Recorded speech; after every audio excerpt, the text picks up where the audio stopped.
আসসালামু আলাইকুম রহমতুল্লাহ। ঈদ মোবারক, ঈদ মোবারক, ঈদ মোবারক। আসমানে ঈদের রাতকে, এই রাতকে আল্লাহ পাক লাইলাতুল জাজা বলে ঘোষণা করেছেন। অর্থাৎ রমজানের যখন শেষ হয়ে যায় তখন ঈদের রাত, আমাদের দেশে চাঁদ রাত বলে, এই রাতকে আল্লাহ পাক আসমানে লাইলাতুল জাজা বলে ঘোষণা করেছেন, অর্থাৎ পুরস্কারের রাত্রি।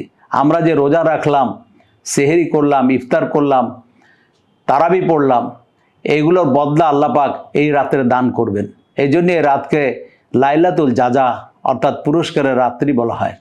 এই রাত্রি যেমন এশার নামাজ জামাতে পড়া চাই, খুব মজবুতের সাথে জামাতে পড়া চাই। ফজরের নামাজ জামাতে পড়া চাই অবশ্যই।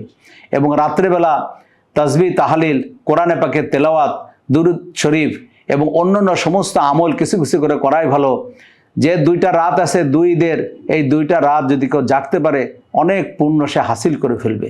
চেষ্টা করি যে আল্লাহ পাক যখন আমাদেরকে পুরস্কার দিবেন আমরা সবাই যেন ঘুমিয়ে না থাকি, তাসবিহ তাহলিলে লিপ্ত থাকি, দোয়ার মধ্যে মশগুল থাকি, যেন পরিপূর্ণ আকারে আমরা জাজা পাই, আমরা পরিপূর্ণ আকারে প্রতিদান পাই, আমাদের পারিশ্রমিক পাই। এবং আল্লাহ পাক আমাদের সবাইকে এই পারিশ্রমিক নেয়ার, এই জাজা নেয়ার তৌফিক দান করুন। আসসালামু আলাইকুম রহমতুল্লাহ ওয়া বারাকাতুহু।